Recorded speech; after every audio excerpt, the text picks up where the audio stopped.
Hi, good evening friends. உங்களோட நூருல்லா. நேற்று Dubai Marina மாலுக்கு போகிற ஒரு நல்ல ஒரு ஆப்பர்ச்சுனிட்டி.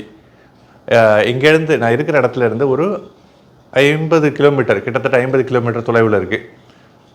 துபாய் மெட்ரோ ட்ரெயின் வழியாக போயிருந்தேன். பஸ்ஸு ஒரு குறிப்பிட்ட தொலைவு வரைக்கும் bus metro station junction, Rashidiya metro station junction centre பாயிண்ட்னு சொல்லுவாங்க துபாயில். அங்கே அது வரைக்கும் பஸ்ஸு, அங்கேருந்து துபாய் மெரினா மால் வரைக்கும் அந்த பகுதி வரைக்கும் மெட்ரோ, அதுக்கப்புறம் ஒரு ட்ராம், எல்லாமே பப்ளிக் ட்ரான். துபாய் ஆர்டிஏன்னு சொல்லுவாங்க, roads and transport authority of Dubai. ஓகேங்களா, நல்ல வெல் கனெக்டட். அதில் போகிறப்போ நல்ல அனுபவங்கள். அதில் பார்க்குறப்போ ஏகப்பட்ட, நான் பஸ்ஸிலையும் பார்த்தா ஊரில் உள்ள மாதிரி ஏகப்பட்ட கூட்டம். என்ன தான் ரொம்ப ஆர்கனைஸ்டாக ஸ்ட்ரக்சர்டாக ப்ராப்பராக இருந்தாலும் கூட்டம் அவ்வளவு பாப்புலேஷன், எல்லாமே expat population. India, Pakistan, Philippines, நேபாளம், பல தரப்பட்ட மக்கள். ஆக்சுவலாக ஸ்ரீலங்கா, ஓகேங்களா, Asian community, south east Asian, நிறைய பேர் இருக்காங்க இங்கே. ஓகேங்களா, அப்போது பஸ்லேயும் நல்ல கூட்டம், உட்கார்றது கூட இடம் கிடைக்கல. அதுக்கப்புறம் மெட்ரோவில் போனால் இந்த வீக்கெண்டுங்கிறதுனால எல்லாருமே அவுட்டிங், வேலை நாட்கள்லேயும் ரொம்ப பிஸியாக தான் இருக்கும் வீக்கெண்டை விடவும். அதுவும் அந்த பீக் டயத்தில், ஆஃபீஸ் போகிற டயத்தில், ஆஃபீஸ் விட்டு வர்ற டயத்தில். அப்போது பயங்கரமான கூட்டம். மெட்ரோவிலே நின்றுட்டு தான் போனேன், கிட்டத்தட்ட 40 கிலோமீட்டர் நின்றுட்டு தான் போனேன். அப்போ பார்க்குறப்போ எனக்கு ஒரு செல்ஃப் ரியலைசேஷன். ஏகப்பட்ட மக்கள், பல தரப்பட்ட மக்கள் நான் பார்த்தேன். ஆக்சுவலாக ஒன்று, நிறைய பேர் நம்ம என்ன மாதிரியே ஏஷியன் கம்யூனிட்டி நிறைய பேர், இந்தியன், பாகிஸ்தானிஸ், ஃபிலிப்பினாஸ், ஸ்ரீலங்கன்ஸ், மற்றும் பல நேபாள், நான் ஆல்ரெடி சொன்ன மாதிரி நேபாள், பல தரப்பட்ட ஆசிய மக்கள். ஆக்சுவலாக ஓகேங்களா, இன்னொரு தரப்பட்ட மக்கள் ஒயிட் பீப்புள் நிறைய பேர். நான் போனது துபாய் மெரினா மால், அது ஜுமைரா பகுதி, அந்த இருக்கிற பகுதி ரொம்ப பாஷியான லக்ஸுரியான பகுதி. நிறைய வெள்ளைக்காரங்க, பெரிய பெரிய லெவலில் உள்ளவங்கலாம் இருக்காங்க. ரொம்ப லக்ஸுரியஸ் ஏரியா. இப்போ நிறைய பேர் டூரிஸ்ட்டாக வர்றவங்க துபாய் மெரினா மாலுக்கு பார்க்கணுங்கிறத, வெள்ளைக்காரங்களாம் நிறைய பேர் அதில் ஒரு குறிப்பிட்ட அளவுக்கு ஏறினாங்க. அவங்களையும் பார்க்க முடிஞ்சது, மெட்ரோ ட்ரெயின்லேயும் சரி, ட்ராம்லேயும் சரி. அப்போ நான் நினச்சி பார்த்தேங்க, ஆனால் அவங்கள விடவும் இப்போ என்ன மாதிரி மற்ற மக்களை மாதிரி ஏஷியன் கம்யூனிட்டி நிறைய பேர், எக்ஸ்பேர்ட்ஸ், குடும்பத்தை சப்போர்ட் பண்ணுறதுக்காக ஏகப்பட்ட பேர், 95% பேர் அந்த மாதிரி தான். எல்லாருமே அவுட்டிங், வீக்கெண்ட் அவுட்டிங், வெளியில் போய் ஃப்ரெண்ட்ஸை பார்க்கலாம், வேறு இடங்களுக்கு போய் பார்க்கலாம், கொஞ்சம் ரிலாக்ஸ் பண்ணலாம் அப்படின்னு சொல்லிட்டு நிறைய பேர் மெட்ரோ ட்ரெயினை யூஸ் பண்ணிட்டு இருந்தாங்க. அப்போ தான் நான் நினச்சி பார்த்தேன் ஆக்சுவலாக இதை இங்கே தைரா துபாய்னு ஒரு பகுதி இருக்குது. நான் என்னுடைய பல வீடியோஸில் போட்டிருக்கேன். ரொம்ப நெருக்கடியாக இருக்கும், க்ரௌடடாக இருக்கும்.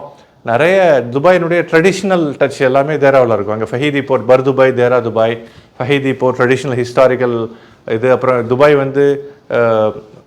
ஆரம்பத்தில் இந்த ஃபிஷிங் அண்ட் பியர்ல், முத்து குளிச்சு அந்த வியாபாரம்லாம் பண்ணிகிட்டு இருக்கிறப்போ அந்த தேரா துபாய், பர் துபாய் பகுதியில் தான் ஹிஸ்டாரிக்கல் பாயிண்ட்ஸ்லாம் இருக்குது. ஆக்சுவலாக அங்கே தான் வணிகம் ரொம்ப தழைத்தோங்குச்சு துபாயில்.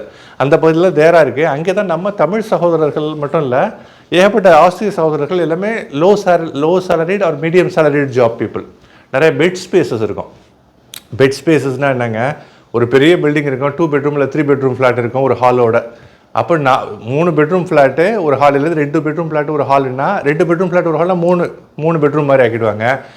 3 bedroom ஃப்ளாட்டு ஒரு ஹால்னால் 4 bedroom மாதிரி ஆக்கிடுவாங்க. ஒரு ரூமுக்கு கிட்டத்தட்ட 10 பேர் தங்க வைப்பாங்க. எப்படி, எல்லாமே இந்த டயர் பேஸ்டு, ஆக்சுவலாக பெர்த் மாதிரி உள்ள கட்டில் இருக்கும். 2 டயர் 3 டயர் உள்ள கட்டில் நிறைய, ஒரு 4 போட்டுருவாங்க. நம்ம 10-12 பேர் கூட தங்கியிருப்பாங்க ஒரே ஒரு ரூமில். அப்போது 3 bedroom ஃப்ளாட்டாக இருந்தால் 4 ரூமில் எத்தனை பேர் இருப்பாங்க, நீங்கள் கணக்கு போட்டு பார்த்துங்க.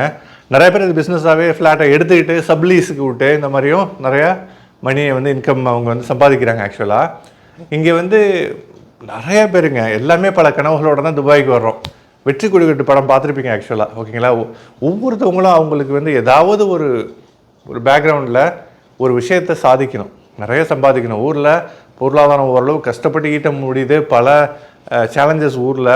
ஓகேங்களா, அதனால் கம்மியான வருவாய் கிடைக்குது, அதுவும் பல டிஃபிகல்ட்டிஸ். வெளிநாட்டுக்கு போயாச்சும் குறைஞ்ச காலத்தில் நிறையா சம்பாதிச்சுட்டு ஊரில் ஒரு குறிப்பிட்ட காலத்துக்கு பிறகு குடும்பத்தோடு செட்டில் ஆகணுங்கிற மிகப்பெரிய நோக்கத்தோடு தான் வர்றாங்க. நிறைய பேர் இந்த ஏஜென்சிஸ், தவறான ஏஜென்சிஸ், ஃபேக் ஏஜென்சிஸ்கிட்ட காசை கொடுத்து ஏமாந்துடுறாங்க. வேலை வாங்கி தர்றேன் இந்த கம்பெனியில் அந்த கம்பெனியில். எனக்கு தெரிஞ்சு நம்ம ஊர் பக்கத்தில் உள்ள ஒரு பையன் அதெல்லாம் ஏஜென்சிகிட்ட பணத்தை கொடுத்து நம்பி இங்கே அவன் விசிட் விசாவிலேயே அந்த ஏஜென்சி பல கம்பெனிஸில் ஒர்க் பண்ண வச்சுட்டு இல்லீகலாக கடைசியில் ஒரு எம்ப்ளாய்மெண்ட் விசா வாங்கி கொடுக்காமலேயே அந்த பையன் ஊருக்கு திரும்பின பல ஸ்டோரிஸ்லாம் நான் பார்க்குறப்ப ரொம்ப கஷ்டமாக இருக்கும். நம்மளால் முடிஞ்சளவுக்கு உதவி செய்ய முயற்சி பண்ணுவோம், பட் ஆப்பர்ச்சுனிட்டி நம்மள்ட்ட இருக்காது எல்லாருக்குமே, இல்லைங்களா. ஆனால் இது இந்த மாதிரி விஷயங்களை ரொம்ப வாட்ச் அவுட் பண்ணணும். ஏஜென்சிஸ் ரொம்ப ஏமாத்துறாங்க. நிறைய பேர் ஏமாத்துறதுக்கு காத்துக்கிட்டு இருக்காங்க. ஆக்சுவலாக எல்லாருமே ஜென்யூனாக நல்லா ஹார்ட்டோடு இருக்கிறது இல்லை. ஆக்சுவலாக நிறைய பேர் இல்லீகலாக சட்டவிரோதமாக காசு தானே சம்பாதிக்கணும், எப்படி சம்பாதிச்சிடலான்னு சொல்லிட்டு அடுத்தவங்கள ரொம்ப ஏமாளி ஆக்கிடுறாங்க. அது ரொம்ப தப்புங்க. அன்எத்திக்கலாக இருக்கிறது, அடுத்தவங்களை சீட் பண்ணுறதை விட ஒரு கேவலமான ஒரு விஷயம். நம்ம வாழ்க்கையில் கீழ்த்தரமான ஈனத்தரமான ஒரு விஷயம் இல்லவே இல்லை. அப்படி யாரும் செய்யக்கூடாது. செய்கிறவங்கள்ட்டே நம்ம ஏமாந்துடவும் கூடாது, ரொம்ப முக்கியம். அப்படிப்பட்ட மக்களும் நிறைய பேர் இங்கே வந்து வேலை கிடைக்காம திருப்பி போகிறாங்க. ஒரு சில பேர் நல்ல வேலையிலையும் வந்துடுறாங்க. வந்துட்டு ஓரளவு மீடியம் சேலரி, ஓகேங்களா, ஆவரேஜ் சேலரி, அவங்களுக்கு வந்து நிறையா காசு கொடுத்து ரூமில் தங்க முடியாது. அப்போ டேரா துபாயில், பரஹா, அப்புறம் மற்ற இடங்களில் ஹொர்லன்ஸ், அது மட்டும் இல்லாமல் இங்கே நான் இருக்கிற இன்டர்நேஷ்னல் சிட்டியில் கூட அந்த மாதிரி நிறைய இடங்கள் வந்து பெட் ஸ்பேசஸ்லாம் இருக்கும், ஓகேங்களா. பெட் ஸ்பேசஸ் வந்து நான் சொன்னெல்லாம் எக்ஸ்பிளைன் பண்ண மாதிரி தான். அப்போ ஒரு ஆளுக்கு 600 திரகம் 1000 திரகத்துக்கு உள்ளார வந்துடும். அவங்க ஒரு 3000 திரகத்துலேருந்து ஒரு லெட்ஸே 4000 திரகம் ஆவரேஜ் சம்பாதிக்கிறாங்கன்னா 1000 திரகம் இதுக்கே போயிடும். கிட்டத்தட்ட நான் சொல்கிறேன் ஒரு 600லேருந்து 800 திரகம் வரைக்கும் பெட் ஸ்பேஸுக்கு போயிடும். நான் 1000 திரகம்னு சொல்கிறது மற்றபடி வீட்டுக்கு ஃபோன் பேசுகிறது, நமக்குன்னு ஒரு சில செலவுகள் இருக்கும் இல்லைங்களா, ஏதாவது மந்த்லி வாங்குறது, அப்படி சொல்லிட்டு ஒரு 1000 சாப்பாடு வேறு இருக்குது, அது ஒரு 400 திரகம் போயிடும். 1000லேருந்து 1500 திரகம் வரைக்கும் சொந்த செலவுக்கே போயிடும், சரிங்களா. அதனால் இங்கே உள்ள மக்கள் நான் எதுக்காக சொல்கிறேன்னா, எவ்வளோ கனவுகளோடு திரும்ப வர்றாங்க. ஒரு சில பேர் வந்து ஒரு பொண்ணு கல்யாணம் பண்ண வேண்டியிருக்கு, அதை சம்பாதிச்சுட்டு போயின்னு சொல்லிட்டு வருவார். அது ஒரு தகப்பனாராக வேண்டாலும் இருக்கலாம், இல்லாட்டி ஒரு கூட பிறந்த சகோதரனாக வேண்டுமானாலும் இருக்கலாம், அண்ணன் தம்பியாக வேண்டாலும் இருக்கலாம். எப்படியாச்சும் இந்த அக்காவுக்கு தங்கச்சிக்கு இல்லை மகளுக்கு கல்யாணம் நல்லபடியாக முடிச்சுட்டா ஊரில் போய் செட்டில் ஆகலாம்னு சொல்லிட்டு வர்றாங்க. ஒன்ஸ் வர்றதோடு சரி, பல விஷயங்கள் இங்கே உள்ள சிச்சுவேஷனுக்கு அடாப்ட் ஆகி தகவமைத்துக்கிட்டு இங்கே உள்ள விஷயத்துக்கு கஷ்டத்துக்கு வாழ்வுக்கு இது பண்ணி இங்கே வந்தால் மிகப்பெரிய ஒரு சேலஞ்ச் என்னங்க, மிகப்பெரிய ஒரு சவால் என்ன, குடும்பத்தை பிரிஞ்சிருக்கிறது. அது ரொம்ப பெரிய சவாலுங்க, குடும்பத்தை பிரிஞ்சிருக்கிறது. நம்ம எல்லாமே வந்து சோஷியல் அனிமல்ஸ்னு சொல்லுவாங்க. உலகத்தில் ஃபுல்லாக இந்த பிரபஞ்சத்தில் இருக்கிற அனிமல்ஸ், நம்ம வந்து சிவிலைஸ்டு அனிமல்ஸ், நாகரிகமான மிருகங்கள் நம்ம, இல்லைங்களா. 6வது அறிவு இருக்குது மனிதர்கள். அப்போது நமக்கு உள்ள ஸ்பெஷாலிட்டி என்ன வந்து, ஈவன் அனிமல்ஸுக்குமே அந்த ஜெனட்டிக் பாண்டேஜ்லாம் இருக்குது ஆக்சுவலாக. ஆனால் நம்ம வந்து புரிஞ்சு அன்பு வைக்கிறோம் குடும்பத்தின் மேலே, தன்னுடைய பெற்றோர்கள் மேலே, சகோதர சகோதரிகள், மனைவி மக்கள் மேலே, எல்லார் மேலேயும் அன்பு வைக்கிறோம். திடீர்னு அந்த பிரிவு இருக்குது இல்லைங்களா, டெம்பரரி பிரிவாக இருந்தாலும் நம்மளால் அதெல்லாம் பொறுத்துக்க முடியாதுங்க. எத்தனை ஏர்போர்ட்டில் நீங்கள் பார்த்தீங்கன்னா தெரியுங்க, எத்தனை பேர் நம்ம கணவனை வந்து இல்லை தன்னுடைய பிள்ளைய வந்து அல்லது தன் சகோதர சகோதரிகள் யாராவது ஒருவரை வந்து பயணத்துக்கு, அதாவது பிரயாணத்துக்கு வெளிநாட்டுக்கு அனுப்பி வைப்பதற்காக ஏர்போர்ட்டில் வந்து ஃப்ரீயாக விடை கொடுக்குற அந்த துயரமான சம்பவங்கள்லாம் சொல்லி மாளாதுங்க. அதெல்லாம் நான் சின்ன வயசுலேயே நான் பார்த்துருக்கேன் ஆக்சுவலாக. பல விஷயங்கள் இப்போவும் இந்த துபாயில் இருக்கிறப்போ பார்க்கவும் முடியுது ஆக்சுவலாக. எதுவாக இருந்தாலும் குடும்பத்தோடு சேர்ந்து இருக்கிறது போன்ற சிறந்த விஷயம் இல்லை. ஆனால் நம்ம சிறந்த முறையில் பொருளீட்டி குடும்பத்தை சப்போர்ட் பண்ணுறதுக்கு மிகவும் சவாலாக இருக்கக்கூடிய ஒரு விஷயமும் குடும்பத்தை பிரிவது தான். குடும்பத்தை பிரிவது தான் பெரும்பாலானோருக்கு வேறு வழி இல்லாமல் பிரிகிறாங்க. குறைந்த காலம் சம்பாதிச்சுட்டு போகலாம் அப்படின்னு சொல்லிட்டு. ஆனால் குறைஞ்ச காலம்னு சொல்கிறது வந்து நம்ம அதுக்கப்புறம் இதுக்கு பழக்கப்பட்டுட்டு ஊர்லேயும் செலவினங்கள் அதிகமாகி, ஓகேங்களா. இப்போ சரி, இப்போ சகோதரி இல்லை அக்கா தங்கச்சி கல்யாணம் இல்லை மகளோட கல்யாணம் முடிஞ்சிருச்சுன்னா அதுக்கப்புறம் இன்னொரு கோல் வரும். அடுத்து இதை முடிச்சிடுவோம், பையனோட படிப்பு கொஞ்சம் இருக்குது, வீடு கட்டுறது கொஞ்சம் தான் இருக்குது, இன்னும் கொஞ்சம் முடிச்சிட்டோன்னா வீடை கட்டி முடிச்சிடலாம், வீட்டை முடிச்சிட்டோன்னா அப்படியே ஊரில் போய் ஒரு சின்னதாக தொழில் வச்சுட்டு உட்காந்துடலாம் அப்படின்னு சொல்லிட்டு. அப்போ தொழில் வைக்கிறதுக்கு ஏதாவது அதுக்கப்புறம் இன்வெஸ்ட்மெண்ட்டு, அதுக்கு ஏதாச்சும் கொஞ்சம் முதலீடு பண்ணிட்டு போயிடலாம். இப்படியே இழுத்துட்டு போய் கடைசியில் நம்ம ரிட்டையர்மெண்ட் ஏஜுக்கு வந்துடுவோங்க.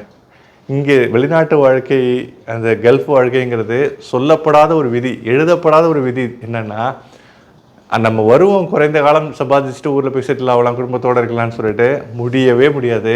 ஏதாவது ஒன்று லூப் ஆகிக்கிட்டே இருக்கும். கடைசி வரைக்கும் எழுத்துக்கிட்டு போயிட்டு வந்து 60 வயசில் அவனா ரிட்டையர் ஆக சொல்கிறப்போ அப்பவும் போக மாட்டோம்.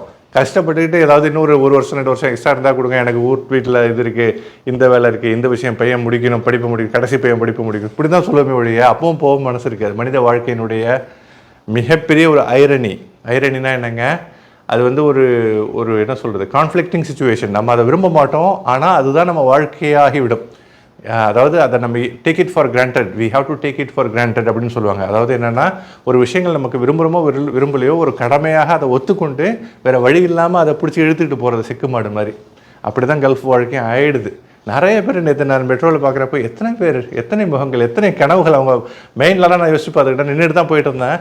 ஒவ்வொருத்தவங்களுடைய தலைக்கு மேலேயும் எவ்வளவு ஒரு மிகப்பெரிய ஒரு கோல்ஸ் இருக்கும் இல்லைங்களா. நான் சொன்ன மாதிரி குடும்பத்தில் இந்த விஷயத்தை செய்யணும், அந்த விஷயத்தை செய்யணும், அல்லது ஒரு ஒரு லெவலுக்கு ரீச் ஆகணும், நல்லா ஒரு ஊரில் ஃபைனான்ஷியலி செக்யூர்டாக ஸ்டேபிளாக ஃபைனான்ஷியலி நம்ம ரொம்ப இண்டிபெண்ட்டாக, அதாவது நம்ம பொருளாதாரத்தில் தன்னிறைவு அடையணும், பொருளாதாரத்தில் யாரையும் சார்ந்திருக்கக்கூடாது, நம்ம சார்ந்திருக்கக்கூடாது, நம்ம குடும்பமும் யாரையும் வந்து டிபெண்டபிளாக இருக்கக்கூடாது, நம்ம வந்து சொந்த காலில் நிற்கணும், நம்ம குடும்பத்தையும் சொந்த காலில் நிற்க வைக்கணும். அப்படி எவ்வளவு கனவுகள் ஒவ்வொருத்தவங்க தலையிலையும் பார்த்தா ஒவ்வொரு கனவுகள் எனக்கு தெரிஞ்சதுங்க. எழுதப்படாத விதிகள். வாழ்க்கை அவ்வளோதாங்க, வேறு வழி இல்லை. ஆனால் இந்த முடிந்த அளவு இங்கே உள்ள இந்த கல்ஃபில் சம்பாதிக்கிற விஷயங்கள் ஓரளவு ஒரு பிளான்டாக செஞ்சு, கொஞ்சம் பிளான்டாக செய்வோம். ஆக்சுவலாக முடிந்த அளவுக்கு என்னதான் இந்த பிரிவு, குடும்பத்தை விட்டு டெம்பரரியாக பிரிகிறது தவிர்க்க முடியாத விஷயம் அப்படின்னு நம்ம இருந்தாலும் கூட முடிந்த அளவு அதை வந்து குறைக்க பார்ப்போம். இங்கே உள்ள தனியாக குடும்பத்தை நீங்கள் நல்லா சம்பாதிச்சு கரியரில் பெரிய லெவலில் போய் தொழிலில் நிறைய ப்ராஃபிட் பார்த்து குடும்பத்தை இங்கே அழைச்சி வச்சுக்க முடியும்னா அது பெஸ்ட். எங்கே இருந்தாலும் குடும்பத்தோடு இருக்கணும், அந்த மாதிரி ஒரு இது ஓகேங்களா. குடும்பத்தை பிரிஞ்சிருக்க வேணாம், அந்த ஒரு விஷயத்தை மட்டும் நீங்கள் நம்ம எல்லாருமே, நீங்கள் நான் மற்ற எல்லாருமே நம்ம மனசில் வச்சுருப்போம் இல்லைங்களா. ஏனோ நேற்று போயிட்டு வந்தோடனே இந்த விஷயங்கள்லாம் என் மனசில் சுற்றுச்சு. ஆக்சுவலாக அதான் உங்கள்கிட்ட ஷேர் பண்ணிக்கிறேன். உங்களுடைய கமெண்ட்டையும் பதிவு பண்ணுங்கள், நீங்கள் என்ன நினைக்கிறீங்க. தேங்க்யூ ஃபார் வாட்சிங். வீடியோ பிடிச்சிருந்ததுன்னா give a Thums up, like பண்ணுங்கள், சேனல் சப்ஸ்கிரைப் பண்ணுங்கள், தெரிஞ்சவங்க எல்லாருக்கும் சேனலோட லிங்கை கொடுங்க. இன்னொரு நல்ல கண்டென்ட்டில் நல்ல வீடியோவில் உங்கள் அனைவரும் சந்திக்கும் வரை விடைபெறுவது நூருல்லா. Thank you guys. பீஸ்.